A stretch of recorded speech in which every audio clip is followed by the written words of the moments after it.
Hello students, here is your Joyita ma'am. On request of many of you, today I discuss a few topics from class 10th chemistry. The very first lesson of class 10th chemistry is chemical reactions and equation. This is a very basic chapter you know, and not only class 10 student, class 7 onward students benefit ले सकते हो इस chapter से. Okay so मेरे प्यारे बच्चों, ये chemistry के फर्स्ट लेसन हम लोग स्टार्ट करते हैं. कैसे? Chemistry in a easier way and in a better way. So let's start. The lesson is chemical reactions and equation. First of all, there are two different types of changes in this world. You know physical change and chemical change. बहुत छोटे class से इस चीज को पढ़ के आ रहे हो. वेरी सिंपल चीज. फिजिकल चेंज क्या है? आज तुम्हारे मन किए रेफ्रिजरेटर से एक पीस आइस निकाल के बाहर टेबल पे रख दिए. क्या देखते हो? पिघल के वो वाटर बन गया. फिर इस वाटर को आइस बॉक्स में रख दो रेफ्रिजरेटर में, तो फिर से क्या होगी? आइस बन जाएगा. दैट इज कोई नया चीज तो तुमको नहीं मिले. This is the change of physical category. That is, in physical change you never get the new substance. कोई new substance नहीं मिलते हैं, and they are easily interconvertible. जो substance बना है उससे फिर से तुम original substance को get कर सकते हो. आइस से वाटर, वाटर से आइस, वाटर से वेपर, वेपर से water. There are many type of physical change. All of you know already. And the another category is chemical change.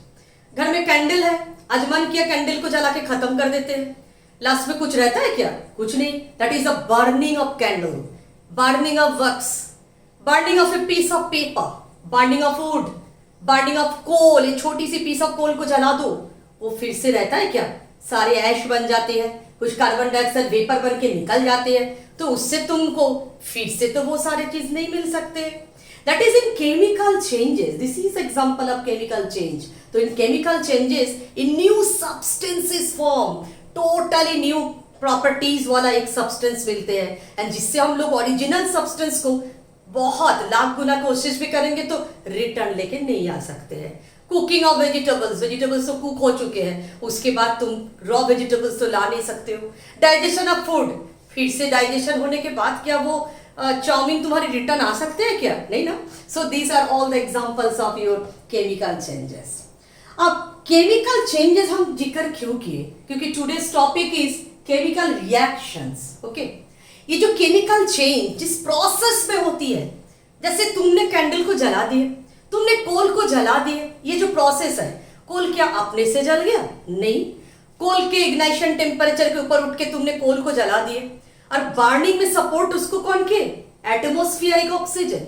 So coal, a piece of paper, they will burn in the presence of oxygen and they will form the respective their oxide. जैसे कि coal में carbon is present तो CO2 carbon dioxide. तुम्हारी paper is a hydrocarbon compound तो carbon dioxide gas and water vapour is produced. So this is the process. इसमें जो process होती है ये केमिकल चेंजेस में, that only known as the chemical reaction. Very simple thing. कुछ भी नहीं है केमिकल रिएक्शन में.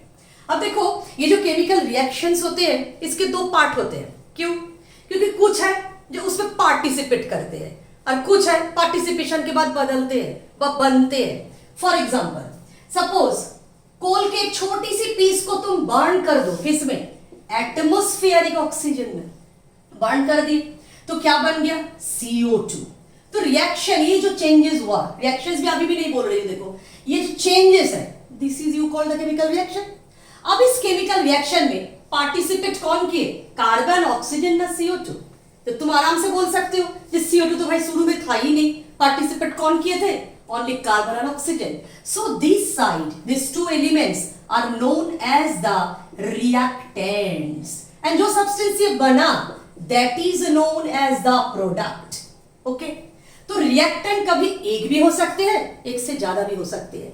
प्रोडक्ट कभी एक भी हो सकते हैं, एक से ज्यादा भी हो सकते हैं. इसके कोई रूल्स रेगुलेशन नहीं है. ये अलग अलग कैटेगरी में हम लोग अलग अलग रिएक्शंस को देखते हुए जाएंगे.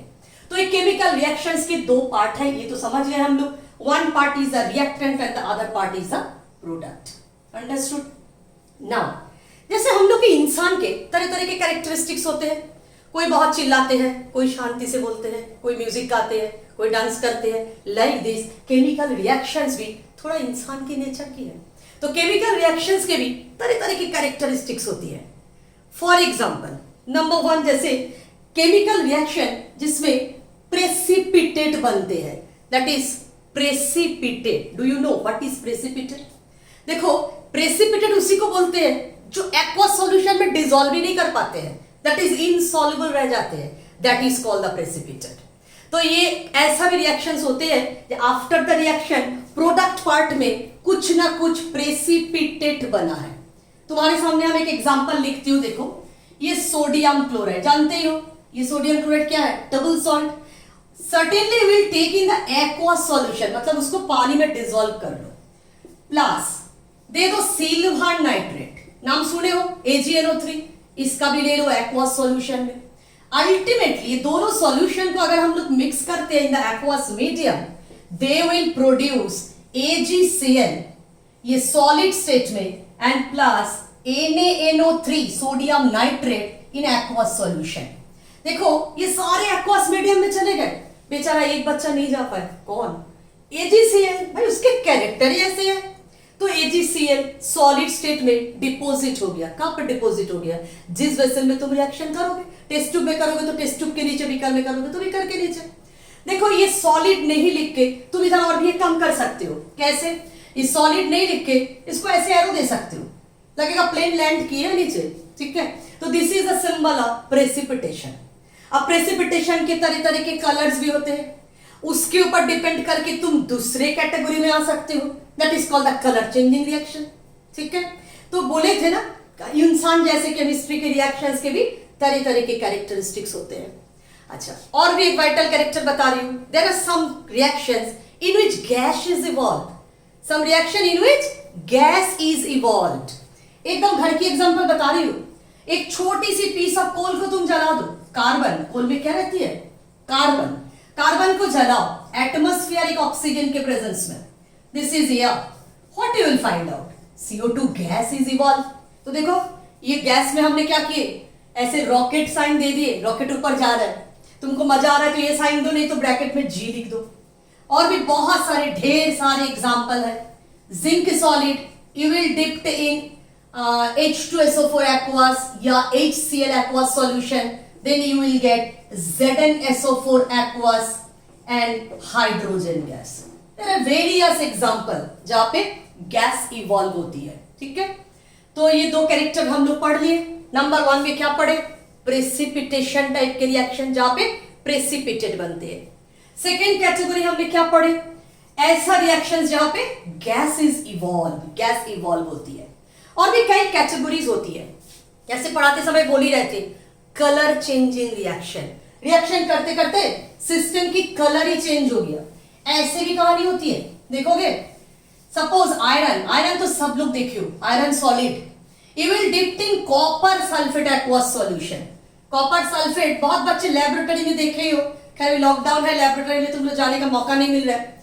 तो कॉपर सल्फेट घर में सर्फ देखे हो ना, एकदम उसी तरह देखने में है, that is blue in colour. एक ही डिफरेंस है, कॉपर सल्फेट सॉल्यूशन में घोलो तो भी ये ब्लू रहते हैं. That is very beautiful colouration, देख लेना लेबोरेटरी में.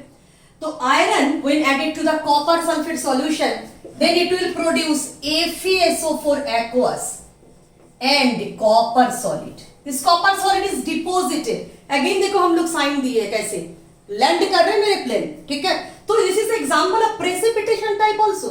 तुम मेरे एक ही रिएक्शंस को तरह तरह के उपाय में यूज कर सकते हो. देखो ये कॉपर सल्फेट के जो ब्लू कलर है चेंज हो जाएगी. क्यों?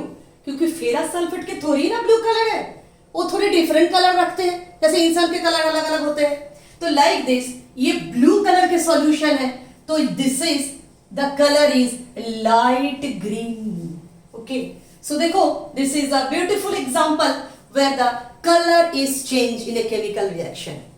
हजारों एग्जांपल है केमिस्ट्री में जहां पे कलर चेंजेस होते हैं. धीरे धीरे तुम लोग भी पढ़ते रहोगे. अच्छा नेक्स्ट देखो, चेंज इन स्टेट. स्टेट मतलब 3 मेजर स्टेट तुम लोग जानते हो क्या क्या? Solid, liquid, gas.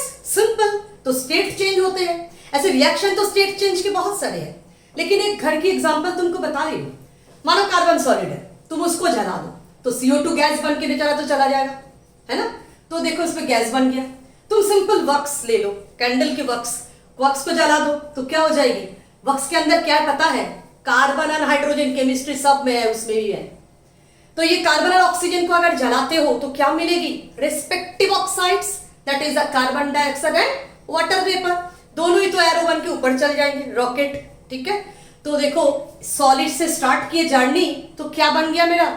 गैसेस। तो इस तरह भी हजारों एग्जांपल्स है रिएक्शन केमिस्ट्री में जहां पे ये स्टेट चेंजेस टेक्स प्लेस। तो हम लोग क्या क्या पढ़े फिर से एक बार? प्रेसिपिटेशन, जिसमें प्रेसिपिटेट बनते हैं। व्हाट इज प्रेसिपिटेट बच्चे? That is the substance which is insoluble in the aqueous medium. Next, colour changing reaction, state changing reaction, evolution of gas, जिसमें गैस इवॉल्व होती है आफ्टर द रिएक्शन। याद रखो कि प्रेसिपिटेट फॉर्म होती है और गैस के लिए क्या लिखोगे? इवॉल्व होता है, क्योंकि गैस तो ऊपर जाते हैं ना। अच्छा, अब आते हैं हम लोग लास्ट पॉइंट व लास्ट कैरेक्टर में, जो बहुत वाइटल कैरेक्टर है, that is the change in temperature. This is very vital characteristics of the reaction, change in temperature. देखो इंसान दो टाइप के होते हैं। कोई इंसान को क्या होते हैं, कोई भी मैटर घर पे हो गया तो बहुत गुस्सा आ जाते हैं, वो चिल्लाते हैं, एकदम इन्वायरमेंट गर्म कर लेते हैं। और कोई इंसान होते हैं जो बहुत ज्यादा गुस्से के भी कोई कारण आ गया फिर भी वो अपने अंदर उसको ले लेते हैं, एनवायरमेंट को पता तक नहीं चलते हैं। अंदर में बहुत गुस्सा आते हैं, गर्म है पूरा, लेकिन एनवायरमेंट को पता नहीं चलते हैं। तो उसी तरह केमिकल रिएक्शंस, पहले बोलते ह्यूमन नेचर। तो केमिकल रिएक्शंस भी दो टाइप के होते हैं। There are some chemical reaction in which heat energy is evolved. Energy क्यों बोले? जानते हो ना, फिजिक्स में पढ़ते हो ना, heat is a form of energy. वही लैंग्वेज को हमने यूज किए। That is some reactions are there in which heat energy is evolved. What are the name?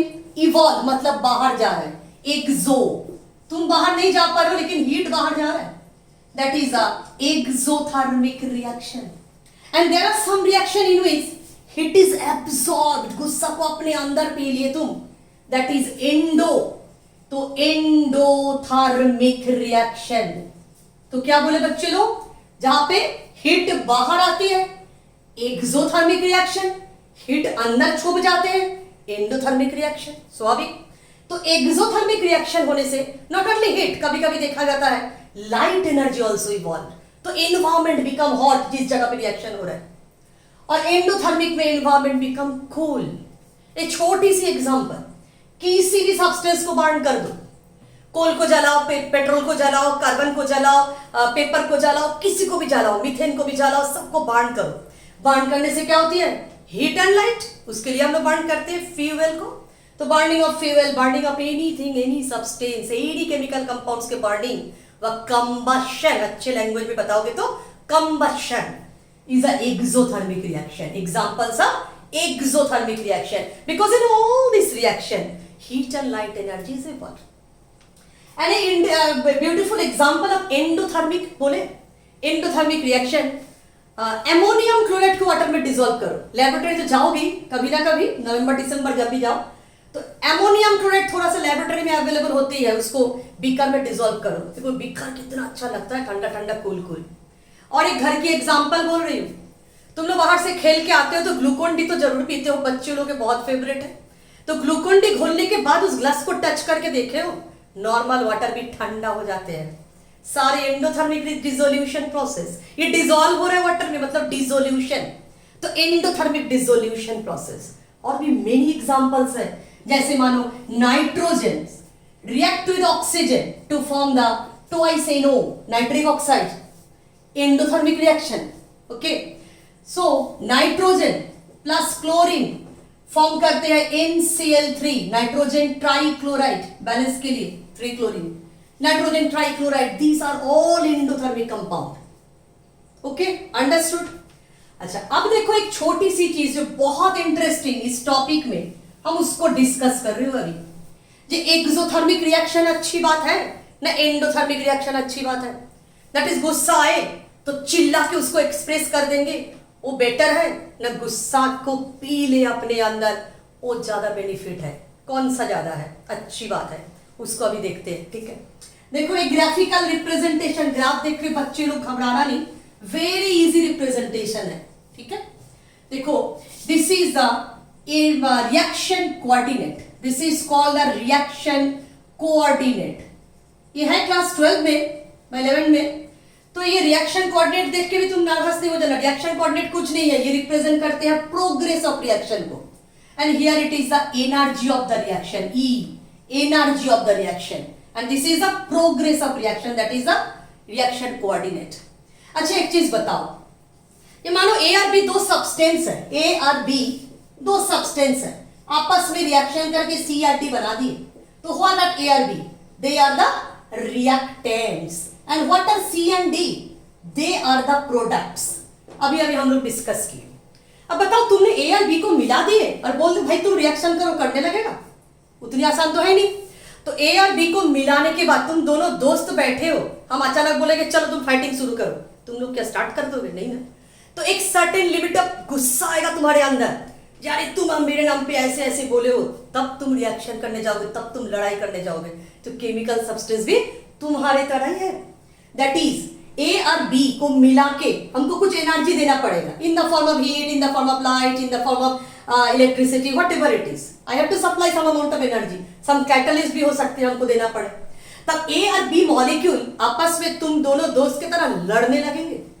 अब लड़ते लड़ते एक न्यू प्रोडक्ट की जन्म होती है, ठीक है। तो देखो लेकिन लड़ाई करने के लिए एक मिनिमम अमाउंट ऑफ एनर्जी होना चाहिए। तुम ऐसे लड़ाई स्टार्ट नहीं कर दोगे, एक मिनिमम अमाउंट ऑफ गुस्सा को तुम कंट्रोल करने की कोशिश करोगे, लेकिन जब देखोगे नहीं भाई ये दोस्ती तो अब नहीं रहा, बहुत ज्यादा गुस्सा आ गया, तब तुम फाइटिंग करने जाओगे। तो लाइक दिस ए और बी भी एक सर्टेन लिमिट तक एनर्जी को एब्जॉर्ब करते करते करते करते एक मिनिमम अमाउंट ऑफ एनर्जी उसको चाहिए इस रिएक्शन में पार्टिसिपेट करने के लिए। जानते हो उसको क्या बोलते हैं? Activation energy. बहुत बड़ा शब्द नहीं है, आगे पढ़ोगे। देखो suppose this is the energy level of your reactant. Reactant कौन कौन है? A and B. This is the energy level of the reactant. अब रिएक्टेंट के एनर्जी लेवल इधर है, प्रोडक्ट के एनर्जी लेवल इधर है, product that is C and D. झगड़ा खत्म हो गया, शांत हो गया, दोनों दो बेंच में बैठ गए हो, दैट इज द प्रोडक्ट, शांत हो गया, ठीक है। लेकिन ऐसे ग्राफ नहीं हो सकते हैं, क्यों? पहले ही बोले थे एक मिनिमम एनर्जी इज नीडेड। तो रिएक्टेंट को हम एनर्जी देते हैं, देखो ये एक मिनिमम पिक तक गया, फिर ये नीचे जमीन पे उतर रहा है। ये जो energy difference that is known as the delta E. What is delta E? Energy of activation, या इसको ई ए भी बोल सकते हो। एक्टिवेशन एनर्जी, सिंपल अच्छे से लिख देते हो इसको, एक्टिवेशन एनर्जी ज्यादा बेनिफिशियल है, ठीक है। तो देखो एक्टिवेशन एनर्जी लेवल तक उसने पहुंच गया रिएक्टेंट, फिर से आपस में लड़ाई झगड़ा करके रिएक्शन करके जो भी करना है करके ये अल्टीमेटली प्रोडक्ट में बदल दिया है। लेकिन एक चीज स्टडी करो, रिएक्टेंट के एनर्जी लेवल प्रोडक्ट के एनर्जी लेवल से क्या है? ज्यादा है। ये तुम लोग जानते हो, छोटे बच्चे में एनर्जी बहुत ज्यादा रहती है, तो वो एक जगह पे बैठ नहीं सकते, दौड़ भाग करते हैं, क्योंकि स्टेबिलिटी है ही नहीं। और जितनी एज हम लोग के बढ़ते जाते हैं, एनर्जी कम होते जाते हैं, तो हम लोग क्या बढ़ जाते हैं? हमेशा हम लोग बैठे रहते हैं, सोए रहते हैं। बहुत एजेड आदमी तो हमेशा सोए रहते हैं, दैट इज स्टेबिलिटी की तरफ जाते हैं। तो जिसकी एनर्जी ज्यादा है वो स्टेबिलिटी कम है, और जिसकी एनर्जी कम है उसकी क्या ज्यादा है? स्टेबिलिटी। तो मेरी प्रोडक्ट इधर स्टेबल है तो इसकी एनर्जी कम है, और रिएक्टेंट मेरा अनस्टेबल था तब मैंने लड़ाई झगड़ा की है, तो इसकी एनर्जी लेवल क्या है? ज्यादा है। स्पष्ट दिख भी रहा है तुम्हारी ग्राफ में, कितनी ज्यादा है? इतनी ज्यादा। अब ये एनर्जी को ये प्रोडक्ट करेगा क्या? उसके पास तो अलमीरा है नहीं, रखेगा। इसी एनर्जी को बाहर निकाल देगा, क्या फॉर्म में? डेल्टा ई के फॉर्म में। डेल्टा ई के फॉर्म में एनर्जी के एनर्जी रिलीज्ड, सिंपल लिखो एनर्जी रिलीज्ड, इस फॉर्म में ये बाहर कर देंगे। तो ये जो एनर्जी को बाहर निकाल दिए, दैट इज एक्सो कर दिए, that energy is known as the exothermic reaction. Environment तो गर्म हो चुके हैं, लेकिन खुद वो आदमी क्या हो गया? शांत हो गया। देखो दैट इज उसके बीपी के प्रॉब्लम नहीं आएगी जो चिल्लाते हैं। तो लाइक दिस ये प्रोडक्ट तुमको बहुत अच्छा से एक स्टेबल प्रोडक्ट मिल जाएगी। तो ये स्टेबल प्रोडक्ट मिल जाएगी क्योंकि एनर्जी बाहर निकल चुके हैं, ये तो स्टेबल बन ही गया है। Understood? Now come to the next topic, that is endothermic के लिए क्या होती है। फिर से एक ही जैसे हम ड्रॉ करेंगे, this is the energy and this is the reaction coordinate, simple वही लिखो। सो this is the reactant and endothermic के लिए क्या होती है, रिएक्टेंट को और थोड़ा नीचे करती हूं, देखो this is the reactant that is A plus B and this is the product that is C plus D। तो इधर भी एक्टिवेशन एनर्जी तो तुमको देना ही है, तो एक्टिवेशन एनर्जी तुमने दे दिए तो ये प्रोडक्ट में बदल गया। व्हाट इज दिस पिक ना, activation energy. Now see what happened, reactant के एनर्जी लेवल कम है, प्रोडक्ट के एनर्जी लेवल ज्यादा है, प्रोडक्ट ज्यादा एनर्जाइज्ड है, बहुत गुस्से में है प्रोडक्ट। दैट इज प्रोडक्ट के क्या नहीं है, स्टेबिलिटी नहीं है। जो इंसान बिल्कुल नहीं चिल्लाएंगे, अपना गुस्सा को बाहर नहीं करेगा, जानते हो ना क्या होती है, वो बीपी की बीमारी तो जरूर होगी उनको। तो लाइक दिस देखो, ये प्रोडक्ट भी अपने अंदर सारा हीट एनर्जी को काबू कर लिए, एब्सॉर्ब करके रख दिए। That is product become energised. तो तुमको बदले में जो प्रोडक्ट मिला वो प्रोडक्ट क्या है, वेरी अनस्टेबल प्रोडक्ट, बिल्कुल स्टेबिलिटी नहीं है, और उसके अंदर किलोजूल एनर्जी प्रेजेंट है, एब्सॉर्ब्ड है। अब ये बहुत ही खतरनाक है, क्यों, क्योंकि इसी प्रोडक्ट को अगर हल्का से एक मैच स्टिक लगा दो, चिंगारी दे दो तो भड़क जाएगा। ये है केमिकल बॉम्ब बनाने के प्रिंसिपल। और ये नहीं बोलना मैडम बॉम्ब बनाना सिखा दिए, ठीक है। तो देखो जैसे कि nitrogen plus chlorine NCl3 compound बनाए हो ना, तो NCl3 के छोटा सा बॉल लेके उसके अंदर अगर हम मैच स्टिक देते हो तो ब्लास्ट करेगा ही, क्यों, very much endothermic compound. That is घर पे भी देखोगे जो इंसान शांत रहते हैं, दैट इज गुस्से को काबू में रखते हैं, जिस दिन उनको गुस्से आते हो तो थोड़ी भयानक हो जाते हैं। सबके पास एक्सपीरियंस होगा, है ना। So this is the beauty of change in temperature. That is in exothermic reaction we get a stable product and lot of heat and light energy is evolved in the environment. And in case of the endothermic reaction we always get an unstable product, but ये environment जो है वो ठंडा हो जाती है, that is heat absorb the energy. Simple, जिसमें heat energy बाहर आती है तो एक्सो, जिसमें हीट एनर्जी अंदर आती है तो endothermic. Okay, so that's all about the characteristics of the chemical reactions. Now we discuss what is chemical equation. ठीक है, देखो भाई केमिकल रिएक्शन और इक्वेशन लेकिन एक चीज नहीं होते हैं, ये गलती हम लोग करते हैं, इवन टीचर लोग भी करते हैं, नहीं बोलते हैं जा बेटा लिख दो एक केमिकल रिएक्शन। लेकिन केमिकल रिएक्शन कैसे लिखेंगे, वो तो लैबोरेटरी में होता है, ये बोर्ड में थोड़ी ना होता है कि केमिकल रिएक्शन लिख देंगे। तो ये केमिकल रिएक्शन एक्चुअली है क्या, that is a representation of a chemical, sorry chemical equation है क्या, representation of a chemical reaction. That is how can we represent a chemical reaction. And certainly we get the help of mathematics, maths इसमें भी आ गया, कभी पीछा नहीं छोड़ते हैं। सपोज देखो A is a substance, it reacts with B, ये reacts with समझाने के लिए हमने क्या करेंगे, बीच में मैथ्स की help, plus sign, and it will form समझाने के लिए फिर से मैथमेटिक्स के हेल्प लेंगे, that is a arrow. Equal to sign भी यूज करते हैं कोई कोई, जैसे कि आईसीएसई बोर्ड भी यूज होती है। And they will form the C and D product, this is the reactant. तो C and D समझाने के लिए अगेन द मैथमेटिक्स के help. So A and B मेरे लिए क्या बन गया, that is the reactants, and C and D मेरे लिए क्या बन गया, that is the products. So what is chemical equation, now it is a mathematical representation of any chemical reaction by using symbols and फॉर्मूले। Formulas के plural होती है, is called the chemical equation. Now एक सच्चे वाला example में आती है, ये तो स्केलेटन था। सपोज नाइट्रोजन गैस N2, ये फॉर्मूला है नाइट्रोजन गैस की। इट रिएक्ट विद, समझाने के लिए plus sign, hydrogen gas, this is the formula of hydrogen. Bracket में देखो हमने G लिखे है, that is the gas, and they will form ammonia gas, that is the NH3, ammonia gas.